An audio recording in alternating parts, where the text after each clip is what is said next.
Awesome, Trish. All right. If you have a chance, you can read what Trish just put in the chat box. She says that her office sends school administrators detailed list of what needs to be completed and then assist them with over the phone, virtual meets and in person and resolve issues such as missing signatures, etc. Awesome. That's a great way to support your administrators. All right. So we're going to go ahead and get started. First of all, we want to just say thank you for joining us on today for our February virtual office hours. 2/2/22 is today's date. Um, Again, we love to hear from others. So go ahead and, you know, share some of those successes or tips with closing out the preliminary cycle that you like to share with colleagues around the state. Um, with that in mind, we're going to go ahead and keep rolling and get to our agenda for today.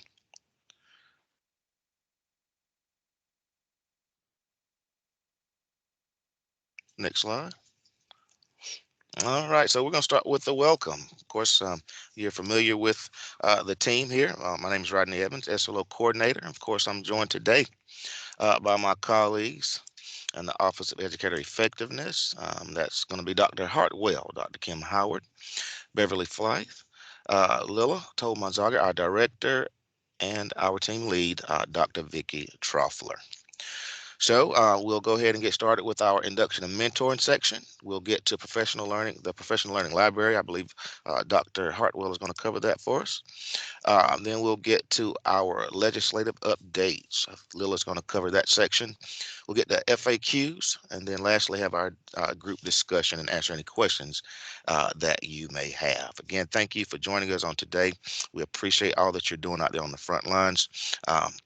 To ensure that our students have a quality education. And we'll go ahead and kick it to Dr. Howard for induction and mentoring. All right, thanks, Rodney, and good afternoon to all. So we're going to start off our time together by answering some induction and mentoring questions I was told you guys had last time. Unfortunately, I couldn't be here, but hopefully we'll get those addressed today and give you some time to ask some more if you have any more questions about that process. So let's look at those questions you had. All right, so question one, are returning international teachers included in the induction count? And the answer to that question is yes. If an educator is certified and on an Induction 1 contract, thus receiving those Induction 1 services, he or she meets the requirements for the count. We do not differentiate by their international status. Those funds that are received for DEP, they support you in providing those services they receive in that induction year, whether it be a mentor or those classes that they undertake. Those funds are specific to that process. So if a teacher is on that contract, they're receiving those services and those funds will help support them. Question two is, can we waive the face-to-face follow-up requirement for mentors being trained virtually?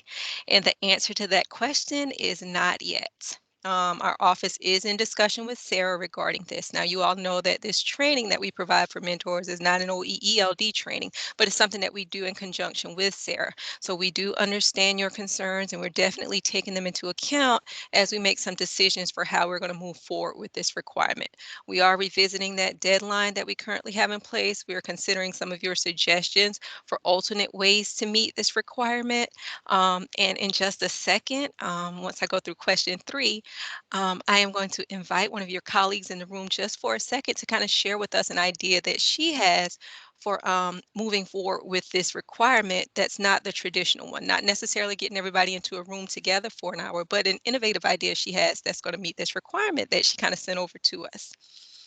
But before we invite her on, question three, you asked, can we waive the SCTS training requirement for mentors? And the answer to that question right now is unfortunately no. So the training requirement for SCTS is written in the 2017 induction and mentoring guidelines. And that requirement for professional development has long been a part of the guidelines. What the 2017 revision did is provide us the opportunity to specify how those hours would be met. So with it being a 5-year period for mentors to meet that requirement, we have given some guidance that the training doesn't have to be 3 consecutive days. It can be broken down over the course of the year or over a couple years if necessary. That 3-day training, that 18 hours would of course satisfy that mentor renewal requirement, and it will provide those mentors of the classroom-based teachers that knowledge that they need to support those novice teachers that are preparing for that full evaluation, which is why we thought it was important for that to be a part of this process. Now, our office is certainly open to supporting you with meeting that requirement, and we are looking at some ways that we can make this training on demand or otherwise more easily accessible to mentors. We're open to creating some resources that might make this process easier for you, and we invite you to let us know what those resources are that you might need. So if you have some ideas for how we can assist you with that process for getting that done, feel free to drop those ideas in the chat. And if they don't come to you right now, then feel free to reach out to me and let us know what we can do to support you with that process. So before we jump forward, I am not going to call her out by name just in case she is shy today and has decided she doesn't want to share. But if you are in the room, and I know you are because I see you, and you want to share with us your idea that we have looked at and determined would be appropriate, we would love for you to share with other districts how you're meeting that 1 hour face-to-face requirement. Hey, Dr. Howard and crew. This is Angela Green, Rock Hill Schools. So this was the idea. Can everybody hear me? We can hear you. Okay. All right. So I had to write it down just in case I forgot what I was going to say. So I'm going to have a prepared statement that I shall read. All right. So it's been a little difficult managing COVID protocols and fulfilling the face-to-face mentor training requirements. So I was trying to come up with a solution. So here in Rock Hill, we have a lot of veteran mentors and instructional coaches in our schools.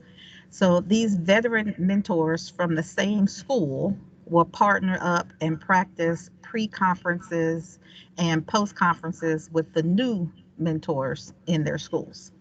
And then that way they'll be able to schedule these pre-conferences slash post-conference practice sessions at a time that's convenient with their schedules. They'll be given some parameters and directions of what's expected and when. I haven't come up with that yet, but that's the work in progress. Also, all the specific details will be given to them before that time, but I'm thinking that they will have to do a video, and then they just upload the video to us here in HR, and then we can watch it, make sure that they have met the requirements. If by chance the new mentor doesn't have a veteran mentor in their school available, then we will set a deadline date sometime in May to meet with those teachers. Hopefully by then, most of the new mentors will have partnered with the veteran mentors in their schools and will have met the requirement. But if for some reason that can't happen, then they can still meet in the district office with us, hopefully, if depending on the tightness of COVID protocols, and we'll have a smaller number to work with, and then we'll be able to meet the obligation that way. So thank you, Dr. Howard and Sarah, for accepting this proposal, and I think that'll help us take care of those new mentors that have kind of been lingering for a while with the face-to-face requirement. Thank you so much for sharing that with us, Angie. Thank you for being so innovative in your thoughts and for really finding a way to respond to this that we've identified. And I'm just going to share this real quick. I tell my daughter every day before she gets out of the car for school to focus on the solution and not the problem. So thank you for focusing on a solution. We realize that it is a problem getting everybody together for that hour, but thank you for being innovative. And I hope that this helps other districts either use Angie's idea or think of something that might work for you all. All right. So with that, I am going to turn it over to Dr. Hartwell to talk us through the Professional Learning Library. Thank you so much, Dr. Howard. So some of you may know that we have a new professional learning library coming. We're excited to be partnering with both Educational Impact and Professional Learning Library. For the purpose of the library is, of course, to support educator and school administrator personalized professional development and growth, and of course to provide resources through videos of effective research-based instructional and leadership practices that are aligned to the SCTS standards as well as to the PDEP school leadership standards. The interface that we're going to be using will capture learner progress, learner meaning the educator progress in a transcript. Okay, this transcript will be portable, and it'll be accessible through both sclead.org and the Instruction Hub. We are excited that, and you see a screenshot of what one of the landing pages is going to look like here.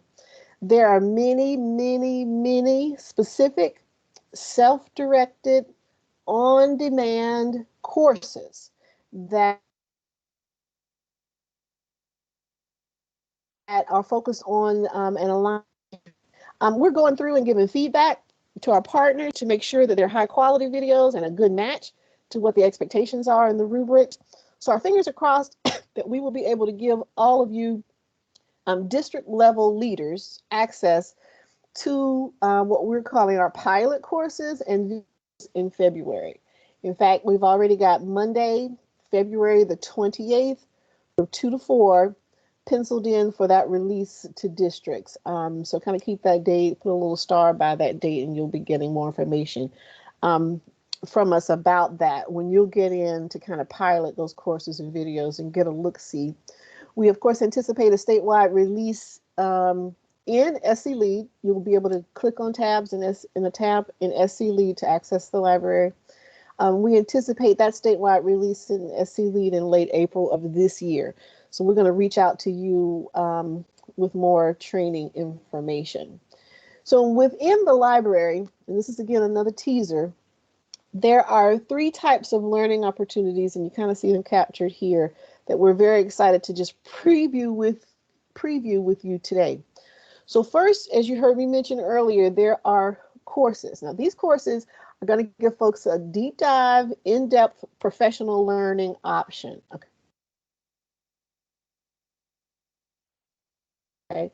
All of them are no longer with shorter subunits embedded within each course. Each course is aligned to the SCTS rubric, and you'll see many courses that are specific to topic. Each one of the courses will include video clips from master teachers, research-based articles. They're going to have the opportunity to put their thoughts down on a discussion board that will then be populated as more and more people take the course. So we hope that that will increase the discourse across the state and across districts. And a lightweight assessment, but a culminating assessment at the end. We're going to have some courses that we're calling our SCDE courses, others outside of that the districts, we recommend districts to assign recertification credits to them. CS and the PDEP courses will already assign renewal credit. But you're going to have many more outside of those that are aligned to the rubric, many, many, many more. So we're very excited about providing this option to educators across the state. So you've got the heavyweight courses, and then you kind of got a lighter weight, what we're calling a mini course. So those mini courses are shorter interactions with a topic aligned again with the SCTS rubric. All of those mini courses won't last an hour, right? The time will be shorter than an hour. There's going to be some credit attached to it, but we certainly recommend that as a district, as you begin to look through those, to share your opinions about what else you might be able to use the mini courses to support professional learning in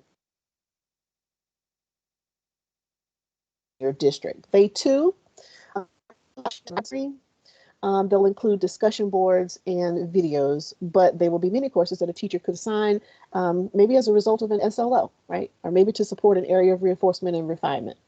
So we really hope that this is kind of sparking your interest to help us figure out how we can best use the library. Then outside of the minis and the courses, the mini courses and the courses, you're going to have access to this broad video library. We believe that this is as useful as the one that we've had in the past, if not more so. You will have access to a catalog of 5,000 plus videos, topics all over the board.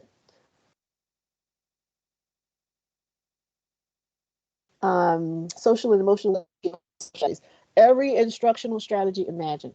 Trauma-informed instruction. We've got a Marzano unit on the library. So we are really hoping that this will be a resource that will be able to something find at your first use and at your 1,000th use, right? Right. So we're going to be building out surveys and reports. So there, from this professional learning library. So if there's specific data around this professional learning tool that you feel would be useful, please let us know. Because as we launch, we want to have those tools available for you, or certainly shortly thereafter. So please let us know in the chat, or let your ed associate know via email. But just wanted to take an opportunity to kind of give you a little teaser about what's coming down the pipe. All right.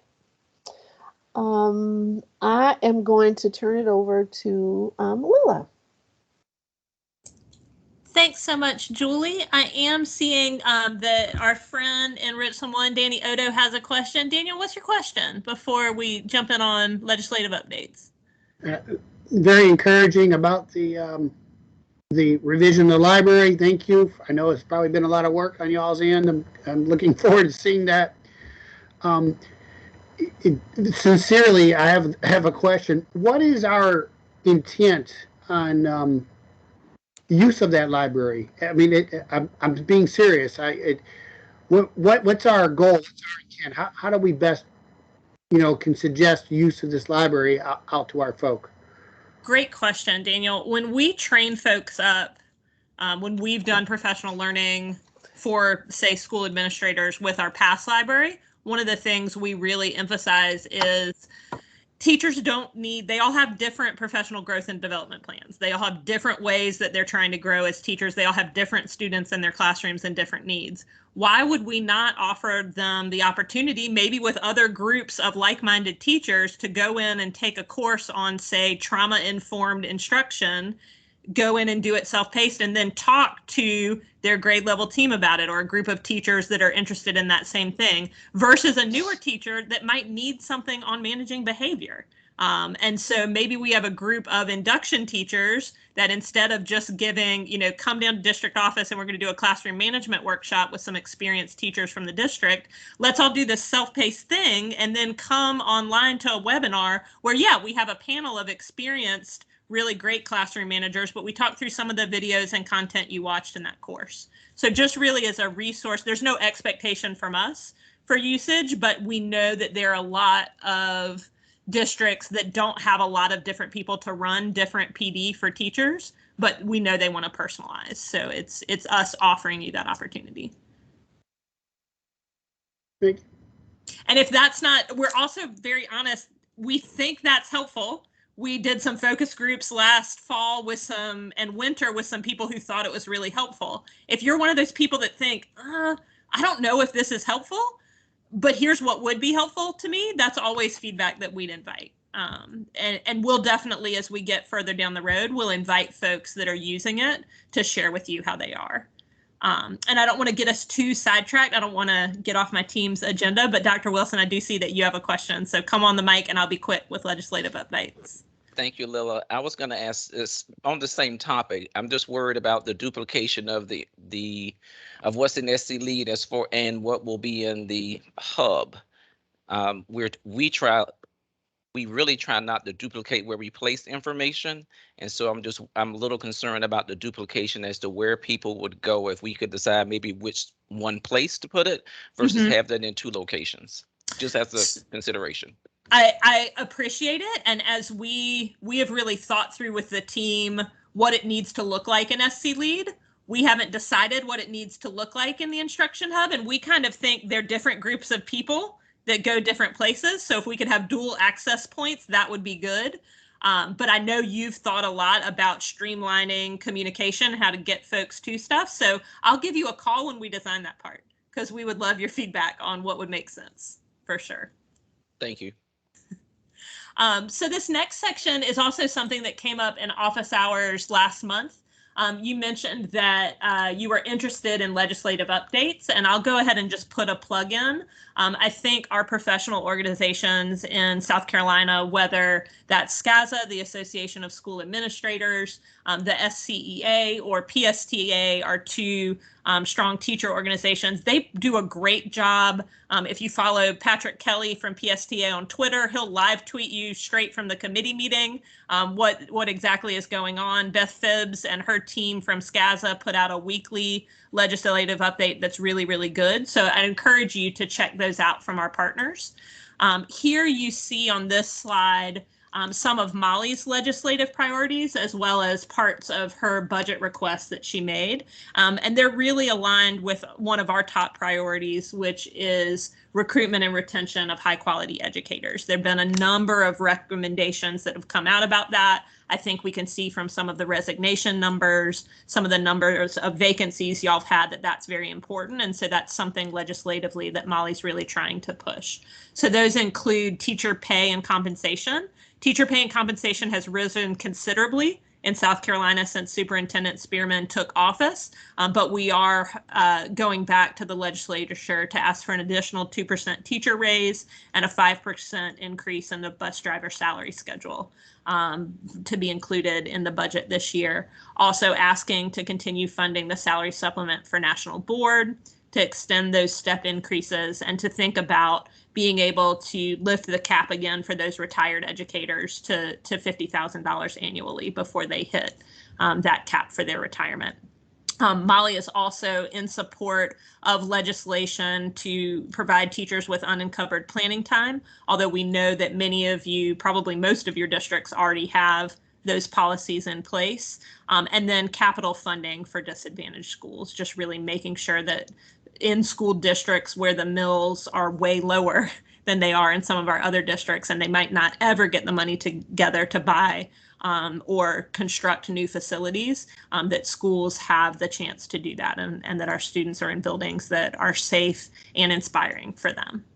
On the next slide, our legislators are also very interested in helping out with education this year and have a variety of ideas for how they might do that. So just some updates on some current pending legislation. We are in the second year of a legislative cycle. So a lot of the bills that started up last year are heading in to see if they will become law this year. So we'll just highlight, there are a lot of bills out there right now. And I'd encourage you, if you're really interested in one, if you go to either the Senate Education Committee or the House Education and Public Works Committee pages on the State House website, and I'll put those in the chat after I'm done talking. They provide really, really nice information, and you can see what's coming up on the agenda for our House members and our senators to discuss in the coming weeks. We really do have one of the best State House websites that I've seen in terms of transparency with what conversations are going on. And those would be the two committees you'd really want to zoom in on for K-12 education, as well as post-secondary education. The three bills that I just wanted to draw your attention to, the first is S-946, which is unencumbered time for teachers. That one has a favorable report from the Senate Education Committee and will probably go forth to the Senate floor for debate. It requires 30 minutes of daily unencumbered planning time for teachers in elementary schools. And that's both traditional teachers and then also special education teachers. So you may see some continued debate around that. H3590 is a pilot program to allow schools that have an excellent report card rating or schools that are in a critical needs geographic area to hire up to 10% non-certified teachers. And so that bill has also received a favorable report from the Senate Education Committee and will likely head to the Senate calendar next. The last one that's really related to recruitment and retention is H3796. And this is a relatively new bill that was in the House Education K-12 subcommittee last week. It would offer a $75,000 $7,500 stipend for life scholarship candidates that graduate with a degree in education, and it specifies what those different areas are. I just encourage you, if you are interested in the outcome of any of these bills, if you are an advocate for them, if you think they are problematic for educators in your district, your members want to hear from you and they want to hear your very seasoned opinion. So would encourage you to check those out and just follow those along in the news. Two that are related to curriculum, I'll draw your attention to just very briefly. The first is S16, which is personal finance requirements. That's replacing the half-credit econ course in high schools with a half-credit personal finance course. That one is with the House. I think it's already passed in the Senate. And then the other is the series of bills on academic integrity, partisanship, critical race theory, what's being taught inside our schools. The status with those 5 bills is that the House Education Committee had a meeting on all 5 of them for the members to get on the same page about how those different bills are different, but they have not taken any public comment on those yet. So we may see in the coming weeks an opportunity for the community and for educators to come forward and talk about that one. So that is the legislative update. Next, we're going to go on to FAQs. And as we're heading to that first FAQ slide, I will just say we didn't make a slide. One of the other questions that came up in office hours last week or last month was, when are we going to look at professionalism in the SCTS rubric? And when are we going to look at, you said NIET did some updates to instruction. When are we going to look at those? When are we going to think about those? The overwhelming feedback from y'all when we did a survey next year was, please don't start any more advisory committees this year. Just relax, let's hold on, and let's hold off another year. So we'll look into getting some folks together to look at potential changes next school year, but that won't be this year. Our first FAQ is, how can I get signed up, on the next slide, for the Talent Matters webinar series? And the registration link is here on the slide in the flyer. You can sign up until the night before for these webinars. Our first one was on supporting and retaining excellent teachers. And one of the things we heard loud and clear was just the importance of communication. Communication from districts to schools when they're going to be openings and people may be leaving for leadership positions. Communication from schools to teachers about what their future plans are, that all of that is really, really important. If you did attend the January 9th webinar, Trish, we've already sent everyone who registered and then showed up to the webinar the copy of the presentation. So if you'd like me to send it to you again, I can. If there's anyone that was at the webinar, feel free to give us feedback in the chat. We'd love to know if it was worthwhile, if it wasn't. I think the team members from our office who attended, we really appreciated that lens on retention. But I am happy now to turn the mic over to Rodney, who's going to take us through our second FAQ. Yep, actually Beverly is going to cover the second one. Sorry, Okay. to Beverly. It's All right. okay. Mrs. Madrigal goes out on leave, and this affects her attendance for the SLO interval. How should the district proceed? Well, the SLO business rules say that an educator must be present for at least 85% of the interval of instruction for the SLO to be deemed valid and complete. In instances where the teacher leave affects that SLO interval, and the SLO interval can be appropriately shortened. But our SLO business rules state that the teacher must be present for 85% of that interval. So one of the things you could do would be to look at, maybe if it's a semester, doing the SLO for the other semester. So that's all I have. And now I think we will open the floor for your questions. Yeah. Thank I've you. been kind of trying to troll the chat, but I haven't seen anything that Lila hadn't already answered or that Kim hadn't already answered.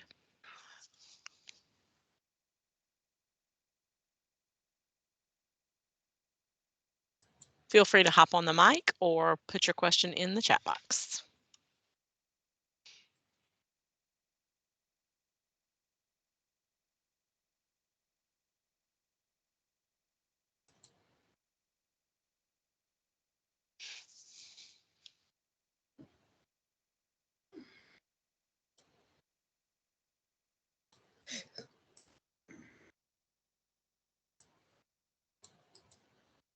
Any suggestions out there for our office? Anything we can do to help support you even more?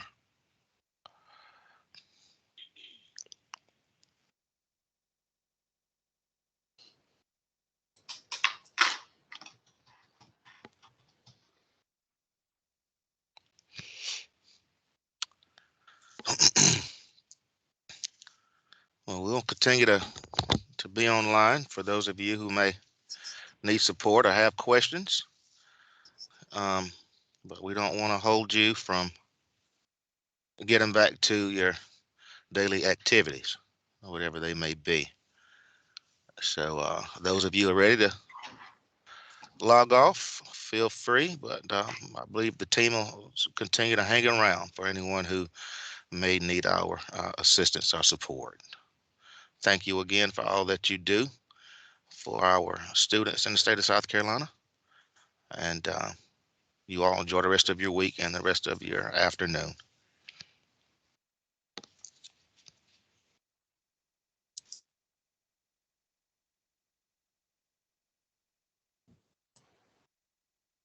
Trish, I'm going to put that link in the chat and I'll email you too. And Julie, if you could just put that next slide up just so they'll have our contact information if they need it. Thank you.